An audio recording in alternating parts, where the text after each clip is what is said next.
وأشهد وذرية وأهل بيت الكرام وإلى جميع الأنبياء والمرسلين وإلى جميع الكتب والقرابين وإلى جميع التابعين وتابعي التابعين وإلى جميع العلماء الله والأولياء الله أينما كانوا وإلى جميع المحدثين والمفسرين خصوصا شيخ محمد الطبري وشيخ محمد الشوكاني والشيخ فخر الرازي والشيخ عبد القادر الجيلاني والشيخ جلال الدين السيوطي والشيخ جلال الدين المحلي والشيخ محمد الشاوي والشيخ الإمام ابن كثير والشيخ محمد العلوسي والشيخ الأنصاري القرطبي والشيخ النووي البندني.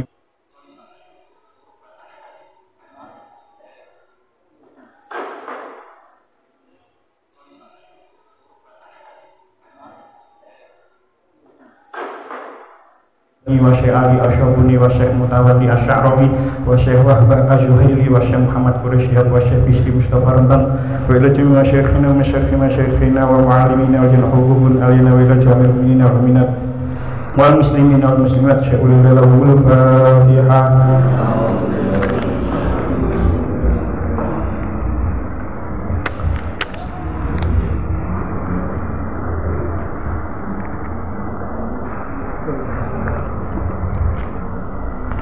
Bismillahirrahmanirrahim. Kita terusaken pertemuan kala ini dereng tutup ayat 29. Huwallazi khalaqa lakum ma fil ardi jami'an tsumma istawa ilas sama'i fasawwahunna sab'a samawat wa huwa bikulli syai'in 'alim. Huwa utawi Allah iku allazi zat khalaqa kang dadekaken sapa ya zat lakum kanggo sira kabeh ma ing barang fil ardi kang tetep ing dalem bumi jami'an sekabehane sumastawa mongko kari-kari nejo sapa zat sumastawa mongko kari-kari nejo sapa zat ilas samai marang langit pasawwahunna mongko dadekaken sapa Allah hunna ing sama sab'a samawatin ing pitu pira-pira langit wa huwa utawi Allah bikulli syai'in kelawan sakabehane perkara iku alimun mudhaneni. Pertemuan kala ini mesti ini kali ayat, tapi karena keterbatasan waktu akhirnya dados tunggal ayat. Dados ayat ini masih ada hubungannya dengan ayat sebelumnya. Dan ayat sebelumnya dikatakan kaifa takfuruna billah, bagaimana kamu kafir kepada Allah. Wa kuntum amwatan fa ahyakum summa yumitukum summa yuhyikum summa ilaihi turja'un. Padahal kamu awalnya tidak ada, lalu ada, lalu tidak ada lagi, lalu ada lagi, dan kepadanya kamu dikembalikan, kepada Allah kamu dikembalikan. Lah, Allah itu allazi khalaqa lakum ma fil ardi jami'a. Padahal Gusti Allah itu menciptakan untuk kamu semua yang ada di bumi. Huwallazi khalaqa lakum ma fil ardi jami'a. Summa stawa ilas sama. Kemudian summa stawa mongko kari-kari nejo sapa zat. Mungkin keterangan ira didawa masalah istawa niki ilas sama marang langit. Jadi lewat ayat ini nggih, dan beberapa tafsir dikatakan bahwasanya bumi itu diciptakan lebih dulu daripada langit. Tanggone tafsir Ibnu Katsir nggih, dikatakan fahadhihi karena ayat ini wahadhihi, dan ayat diterangkan tentang surah Al-Fussilat ayat 9 sampai 12 teng mriki. Dalatani ala annal ardha khuliqat qabla sama. Kedua ayat ini surah Al-Baqarah niki kali surah Fussilat ayat 9 sampai 12 itu menjadi dalil bahwasanya bumi diciptakan lebih dulu daripada langit. Sampai-sampai Imam Ibnu Katsir sanjang mengatakan wa hadza ma a'lamu bihi nizaan bainal ulama'i illa ma nuqilahu Ibnu Jarir an Qatadah annahu za'ama anna samaa'a khuliqat qabla al-ardh. Saya tidak tahu, terus Imam Ibnu Katsir, saya tidak pernah menemukan perbedaan pendapat di antara ulama kecuali riwayat dari Ibnu Jarir bersumber dari Imam Qatadah yang mana beliau itu menganggap langit lebih dulu diciptakan daripada bumi. Jadi menurut niku berarti menurut jumhur mufassir ya, itu bumi diciptakan lebih dulu daripada langit. Hanya pendapat Imam Ibnu Jarir saja sing ngarani langit itu lebih dulu. Dan lewat ayat niki itu menjadi dalil bahwasanya semua yang ada di bumi itu untuk kita. Jangan tingali. Khalaqalakum ma fil ardi jami'an. Semua yang ada di bumi ini untuk kita. Sehingga ulama usul fikih itu sampai membuat sebuah qaidah al-aslu fil asya'i al-ibahah. Asalnya segala sesuatu itu boleh. Hatta yadullu dalilu ala tahrimi, sehingga ada dalil tentang keharuman tersebut. Jadi apa saja yang ada di bumi ini itu boleh sampai ada dalil menerangkan kalau itu haram. Jadi mbok menawa meneono kewan nopo sing tidak jelas, maka itu boleh kita makan. Iki gak jelas, iki ono hewan anyar gak jelas, itu boleh kita makan. Jadi selama tidak ada dalil keharaman, maka segala sesuatu yang ada di bumi itu untuk kita, itu boleh. Lanjutannya ayat sumastawa. Niki rada dawa bahas istawa. Istawa niki saged dibaca dengan dua bacaan. Saged dibaca fathah, istawa niki menurut penduduk Hijaz, menurut penduduk Najd saged diwaca imalah, istawi. Ini saged. Jadi saged istawa, saged istawi. Dan itu keduanya itu murni ya, maksudnya bersumber dari Imam Qiraat Sab'ah. Jadi boleh dibaca fathah, boleh dibaca imalah, saged istawa, saged istawi. Nah, tentang Al-Qurtubi ya, ketika membahas ayat niki, Syekh Imam Al-Qurtubi dawuh wa hadhil ayatu minal muskilati. Ini ayat termasuk ayat yang sulit untuk dijelaskan. Jadi ketika membahas istawa ini dan semua kata istawa dalam Al-Quran itu sulit untuk dijelaskan. Wan nasu fiha wa mimma syakala ala salasati awjuhin. Dan ulama-ulama, para imam, ulama-ulama itu muskil juga terhadap ini, kata istawa ini sampai-sampai terpecah menjadi 3 golongan. Ketika itu Imam Malik ketika itu Imam Malik ditanggleti kali tiang, ketika itu teng majelis kata sepakatan, terus Imam Malik ditanggleti tentang ayat surah Toha ayat gansal Ar-Rahmanu 'alal 'arsy istawa. Biasanya jenengan lek menterjemah niki yo nopo? Ayo sampean jawab sih, lek gak ono sing jawab tak terus nongan sini. Ayo, mosok menang-menangan kabeh sak kuwi ngangge sing ngaji. Biasa jenengan menterjemahkan Ar-Rahmanu 'alal 'arsy istawa itu gimana? Allah yang Maha Pengasih bersemayam di atas arsy. Itu terjemahan seperti itu pas menurut akidah kita. Dan itu memang umum. Nangkan itu memiliki sampai Imam Al-Qurtubi ini menceritakan bahwa Imam Malik ini guru Imam Syafi'i mereka lah, Imam Syafi'i mereka. Ini kemudian mengatakan hanya ayat miskilah. Ini ayat yang sulit untuk dijelaskan. Sampai ulama sampai 3 pendapat. Apa saja?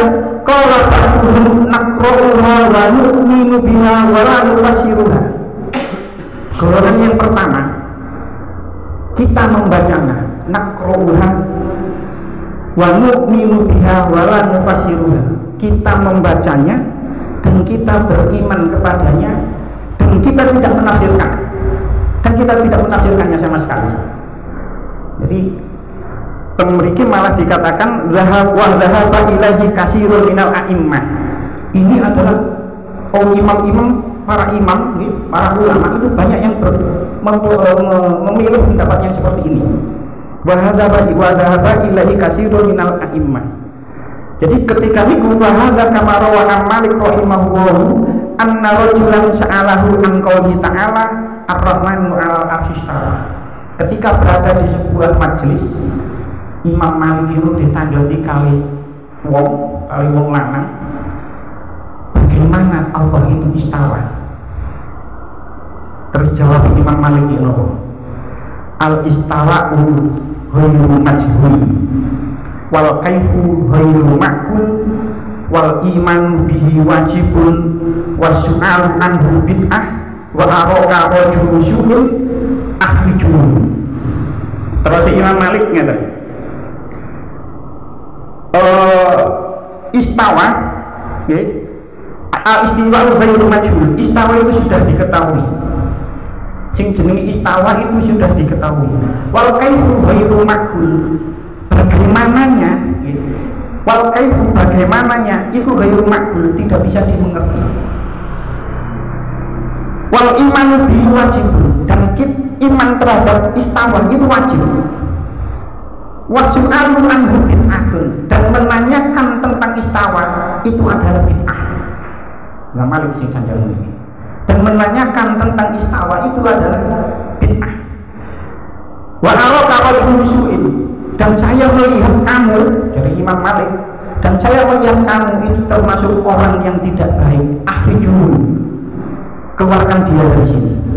Jadi sampai-sampai Imam Malik niku nggih ngamuk sampai ngengken orang yang berada di situ, orang yang tanya itu untuk diusir. Jadi bagaimana sebab orang tersebut bertanya bagaimana istawa Allah.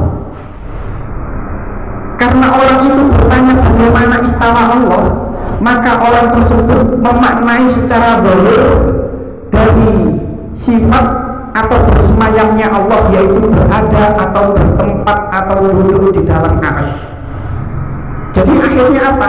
Akhirnya orang tersebut tasbih. Tasbih itu taksin yakha, menyerupakan.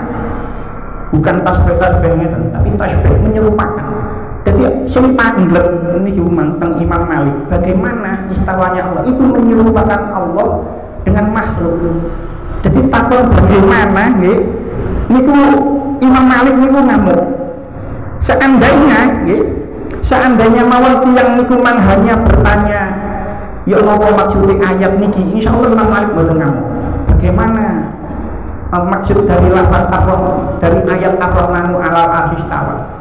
Mungkin Imam Malik mboten ngamuk, tapi karena yang ditanyakan itu bagaimana? Akhirnya Imam Malik itu sampai ngamuk, sampai menyuruh orang-orang yang hadir di situ untuk mengusir wong sing tanglet koyo ngoten. Jadi golongan pertama itu adalah takwil pasrah. Pasrah wis ar-Rahmanu 'alal 'arsy istawa, wis ar-Rahmanu 'alal 'arsy istawa, wis mboten nate dimaknani. Wa niku mang naqra'uha wa nu'minu biha wa la nufassiruha. Kita membacanya, kita beriman kepadanya, tapi kita tidak menafsirkannya. Jadi istawa niku tenggone Imam tenggone tafsir Al-Qurtubi dikatakan bahwasanya banyak di antara golongan ulama yang takwil pasrah, tidak menafsirkan istawa. Golongan yang kedua, wa qala ba'dhum naqra'uha wa nufassiruha ala ma yahtamiluhu zahirul lughah. Golongan yang kedua, kita membacanya dan kita menafsirkannya sesuai dengan zahirnya bahasa. Jadi kita membacanya dan menafsirkannya sesuai dengan bahasa yang ada. Wah, terusannya wahadza qaulul musyabbihah. Ini adalah pendapat kelompok orang yang musyabbihah, orang yang menyerupakan Allah dengan makhluknya. Nah, kelompok niki kelompok yang musyabbihat yang menyerupakan Allah dengan makhluknya niku sekarang niku berkembang pesat di media sosial. Jadi berkembang pesat di media sosial. Golongan ini ya, niku jargonnya enak didengar telinga, kembali ke Quran dan hadis. Niku jargonnya kembali ke Quran dan hadis.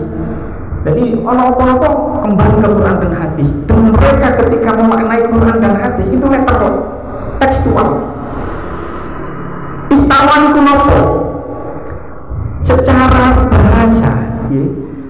Tenggoli dikatakan wal istawa fil ghali al irtifa'u wal uluwi ala syai'i. Istawa secara bahasa itu naik dan tinggi di atas sesuatu. Jadi istawa itu tinggi dan naik di atas sesuatu. Sehingga mereka golongan yang kedua ini, golongan yang musyabbihat yang menyerupakan Allah dengan makhluk, itu beranggapan ketika memaknai ar-Rahmanu ala arsy istawa, Allah itu berada di atas arsy. Maka nih, ketika kita memaknai ar-Rahmanu ala arsy istawa, Allah itu bersemayam di atas arsy, itu pendapat yang sesat dan menyesatkan. Sebab secara luhur memang makna istawa itu adalah secara luhur itu makna istawa itu adalah naik dan tinggi di atas sesuatu. Tapi itu tenggone tafsir Asy-Syafi'i dikatakan wa hadza makna mustahilun Allah Ta'ala. Ini adalah sesuatu yang mustahil bagi Allah. Sebab apa? Lek dijerokno maneh. Lek pancen Allah iku manggen nang arsy. Pertanyaane, ketika arsy belum diciptakan, Allah itu di mana? Niki makane kula ini kan ngomong mending ngajine niki rada angel temen niki sampai 100 ayat niki yang paling angel. Jadi pendapat yang kedua ya niku mang yang musyabbihat. Kalau memang Allah itu berada di atas arsy, sebelum arsy diciptakan itu Allah ada di mana? Ini yang pertanyaan sing ini baru saja dijawab oleh mereka. Kalau menganggap Allah itu berada di atas arsy, berarti Allah itu adalah jisim, fisik, materi yang jenenge nanggone lungguh nang arsy, berarti ada pantat, ada sesuatu yang diletakkan di atas arsy, dan ini adalah pendapat yang batil. Jadi bahkan tidak hanya batil, bahkan ada pendapat yang mengatakan kalau tiang yang menyamakan Allah dengan makhluk, yang berpendapat Allah itu duduk di arsy atau bersemayam di atas arsy, itu bahkan ada yang mengatakan orang tersebut bisa kafir. Bukan sekedar sesat, tapi sampai enten sing ngomong kafir. Angel. Nah, salah satu cerita yang cerita niki sudah masyhur di telinga kita. Bahkan cerita ini sejak kecil kita sudah mendengar cerita ini, dan cerita ini dijadikan dalil oleh mereka.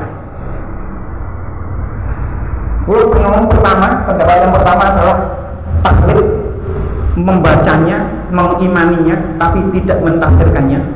Pendapat yang kedua, membacanya dan mengartikannya secara bahasa sesuai dengan bahasa, sehingga ketika kita kecil dulu kita sering disuguhi cerita Isra Mi'raj. Isra Mi'raj itu apa? Kanjeng Nabi diisrokan dari Masjidil Haram ke Masjidil Aqsa. Setelah ke Masjidil Aqsa, Kanjeng Nabi Mi'raj munggah marang langit. Langit siji ketemu Nabi iki, langit loro ketemu Nabi iki, sampai langit pitu, sampai munggah nang Sidratul Muntaha, langsung sowan marang Allah, kepanggih kali Allah, ningali Allah, dan omong-omongan kali Allah.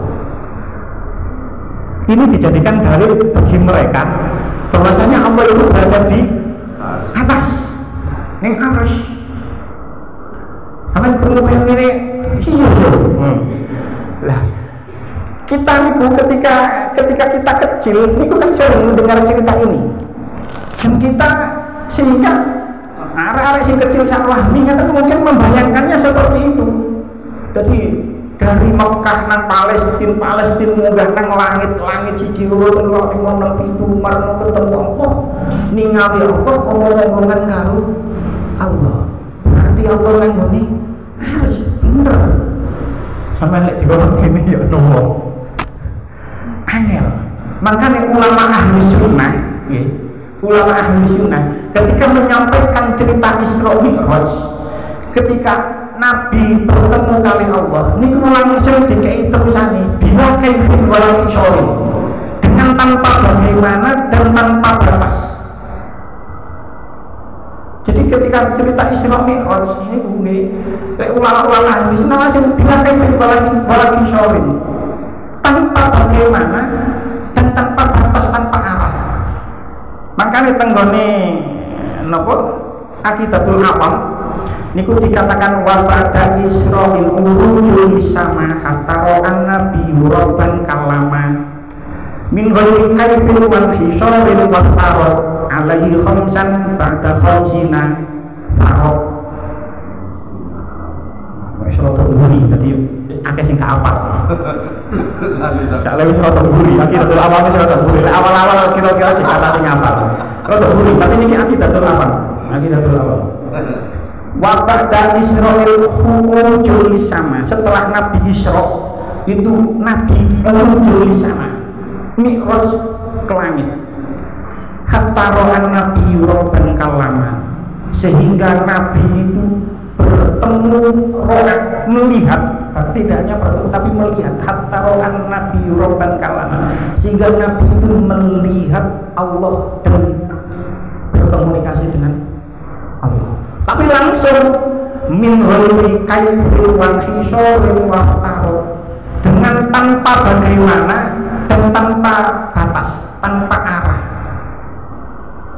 wis tanpa bagaimana bila kaifun walam isori Fartarot, dan Allah memfardukan alaihi khamsan kepada Nabi sholat 5 waktu pada khamsina farad setelah 50 waktu.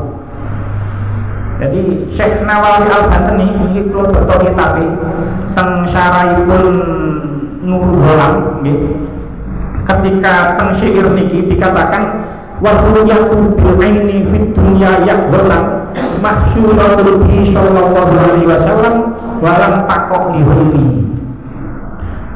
Melihat dengan mata kepala secara langsung, melihat Allah dengan mata kepala secara langsung itu hanya khusus marang Kanjeng Nabi dan tidak walam takok lihuli, dan tidak ada orang yang lain yang bisa seperti itu ketika di dunia melihat Allah secara langsung itu hanya khusus kepada Nabi, dan tidak pernah terjadi kepada siapapun. Begitu juga ketika cerita Isra Mi'raj niku tenggone Nurul Ghalam iki Syekh Nawawi Al-Bantani ngendika hatta wasala ila makanin tahtal arsy walam yujawizuhu ta'a sallallahu alaihi wasallam qablahu fi hadzal maqam. Ketika Kanjeng Nabi itu sampai pada suatu tempat, hatta wasala ila makanin, sehingga ketika Nabi itu sampai pada suatu tempat tahtal arsy, yang mana tempat itu di bawah arsy, walam yujawizuhu, dan Nabi tidak melewati arsy, Faro'a sallallahu alaihi wasallam rabbuhu fi hadzal maqam, maka Kanjeng Nabi melihat Allah fi hadzal maqam, dari tempatnya berdiri. Jadi Kanjeng Nabi mboten lewat keterangan niki, Kanjeng Nabi mboten sampai melewati arsy, Kanjeng Nabi mboten ngantos melewati arsy, di bawah arsy terus melihat Allah fi hadzal maqam, dari tempatnya, dari tempat Nabi berdiri. Itu menurut ulama ahli sunnah itu bukan berarti Allah nang kone arsy. Sebab gini kumang kelemahannya ketika Allah itu berada di arsy, terus ketika arsy belum diciptakan, Allah itu neng ndi? Itu pertanyaan yang tidak bisa dijawab. Kelompok ketiga wa qala ba'dhum naqra'uha wa nata'awwaluha wa nuhilu hamluha ala dhahiriha. Kelompok yang ketiga itu kita membacanya dan kita mentakwilnya. Mentakwilnya niku napa? Kita mentakwilnya itu memindahkan dari makna zahirnya. Jadi istawa niku memang yang seperti itu, ditakwil, dipindah maknanya ke kalimat yang lain. Makanya tentang tafsir Al-Ibris dikatakan istawa temriki nejo, boten manggen, boten bertempat, boten, tapi nejo. Ketika nopo tidak hanya nejo, ketika Ar-Rahman wa'alal arsy istawa niku ditakwil menjadi istawa, menguasai. Allah sing maha welas asih itu menguasai arsy. Jadi kata istawa kalau kita maknani bersemayam niku boten pas. Tapi aneh nang Quran terjemah Departemen Agama iku tasik maknani bersemayam. Sampeyan cek. Tasik maknani bersemayam tapi enten catatan kakinya. Enten catatan kakinya ini adalah sifat Allah yang wajib kita imani. Enten catatan kakinya pokoknya tenggone tempat itu. Jadi seolah-olah nopo ahli tafsir tenggone depan itu tidak berani merubah kata bersemayam. Ini pun kayak piye? Padahal menteri toko MUI, kemarin gak toko MUI apa? Jadi menteri toko MUI tapi sampai saat ini terjemah depan masih bersemayam. Nah, lanjutan dulu di dalam akidah kita. Makanya ketika ngaji ini, kalau ngomong ini kalau ngaji ini ayat pertemuan itu selanjutnya itu angel. Kalau kita semua yang ada di sini satu paham sih gampang. Tapi kalau bukan satu paham ada golongan yang lain, gitu dari bantah-bantahan gitu.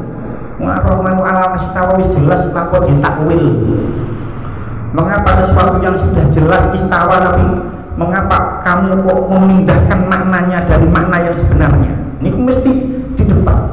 Makanya kula mriki sengaja nggawe klambi ijo, ana logone, sarunge ijo, sak akike ya warna ijo. Jadi supaya ini pesan, ini adalah akidah yang saya sampaikan, ini adalah akidah ahli sunnah. Jadi buatan ana nilai filosofisnya nih, nggawe klambi ijo, sarung ijo, akik ijo. Apa yang saya sampaikan ini sesuai dengan akidah ahli sunnah. Apa? Akidah ahli sunnah itu Allah wujud bila makan. Allah itu ada tanpa perlu tempat. Jadi makanya napa sakjane kula boten seneng menjelaskan ini terlalu detail. Sebab ini termasuk salah satu ilmu tauhid yang tinggi, ilmu kalam, ilmu akidah yang tinggi. Dan semestinya memang tidak untuk umum seperti ini. Lek wis ngajine wis buku baru ngaji sing koyo ngeten. Lah kula panjenengan Fatihah iki kok gak toko. Imam terawih baru sing maju bahas niki. Nggih. Sajane kedua tapi karena ini ada di ayat yang kita baca, mau tidak mau saya harus menyampaikan. Mau tidak mau saya harus menyampaikan. Jadi nopo? Anehnya niku di sekarang zaman sakniki niku banyak kelompok-kelompok yang suka membahas seperti ini.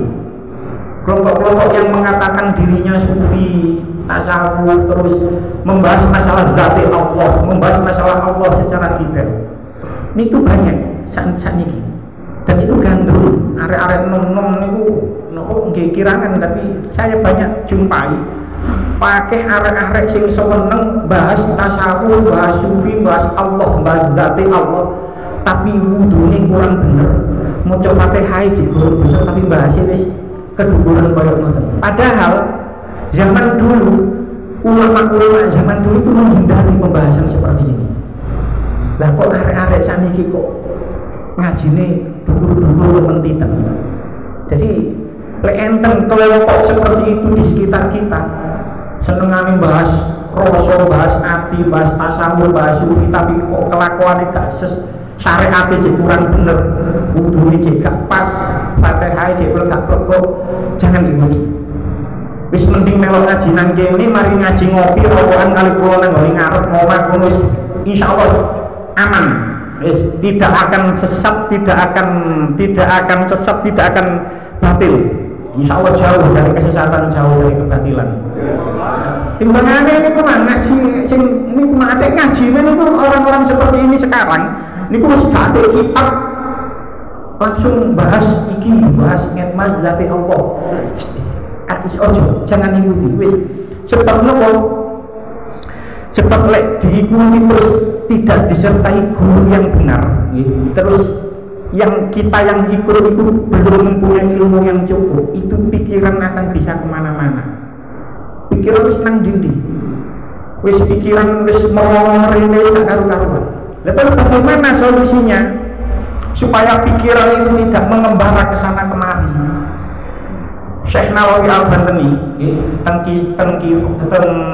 kitab Kasifatus Saja Syarai Safinatul Najah niku ngendika fa in qala laka qailun ainallah, jika ada yang berkata kepada kamu ainallah, di mana Allah, fajawabuhu laisa fi makamin wa la yamurru alaihi zamanun, maka jawablah Allah tidak bertempat dan tidak mengalami waktu. Jadi Allah orang manggen nang dindi, Allah juga tidak mengalami waktu. Jadi sebelum diciptakan, sebelum adanya waktu, Allah sudah ada.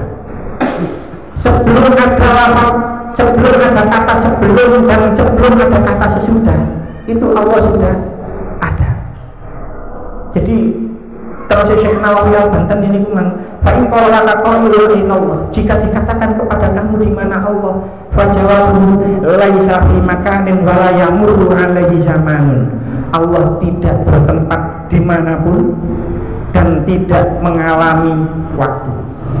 Lanjutannya wa in qala laka kaifallah, lalu kalau dikatakan kamu ditanya kaifallah, bagaimana Allah, fakul laisa kamitslihi syai'un, maka jawablah Allah itu tidak serupa dengan sesuatu apapun. Apapun yang dibayangkan, apapun yang kita imajinasikan, Allah tidak seperti itu. Lanjutannya wa in qala laka matallah, jika kamu ditanya matallah, kapan Allah itu ada, fakul lahu awalun bila ibtida'in wa akhirun bila intihain, maka katakan lahu awalun bila ibtida'in, Allah itu awal tanpa memiliki permulaan, wa akhirun bila intihain, dan dia itu akhir yang tidak memiliki penghabisan. Allah itu awal, tidak memiliki permulaan, dan Allah itu akhir, tidak memiliki penghabisan.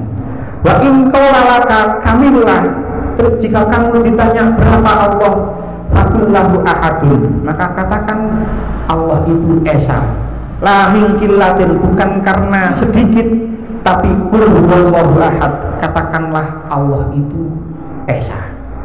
Ini merupakan jawaban singkat yang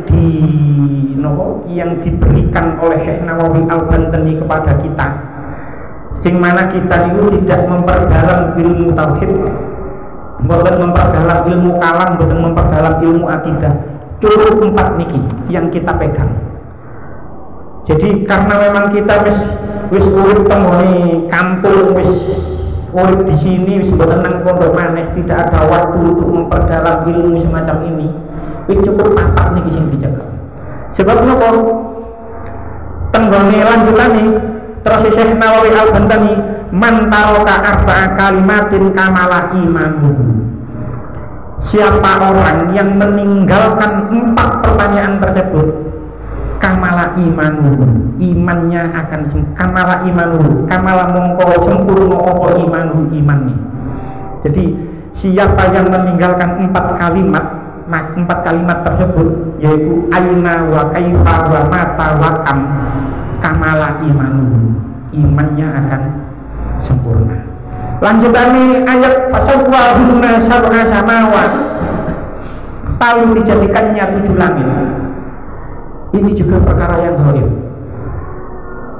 Kula teng awal dhisik nate matur, sampai sekarang langit itu kalau kita artikan langit itu sebagai atap, maka sampai sekarang ilmu pengetahuan belum menemukan di mana batas angkasa, belum ditemukan. Jadi kalau kita membayangkan langit itu langit 7, terus langit itu bertumpuk-tumpuk menjadi 7, itu perkara yang ghaib. Dan kita sampai sekarang tidak tahu apa makna langit 7, tidak tahu, tidak bisa dibuktikan juga. Tapi walaupun kita tidak tahu maksud dari sama-sama 7 langit, tapi kita harus beriman kepada ayat Al-Quran tersebut, walaupun kita tidak tahu apa maksudnya. Tapi karena Al-Quran menyebutkan ini, kalau langit itu 7, maka kita wajib untuk beriman. Karena apa? Wa huwa bi kulli syai'in alim. Karena Allah itu Maha mengetahui segala sesuatu. Pun cakap semanten, wis mari teko ngaji niki wis gak usah diangen-angen maneh nopo sing kula sampeno.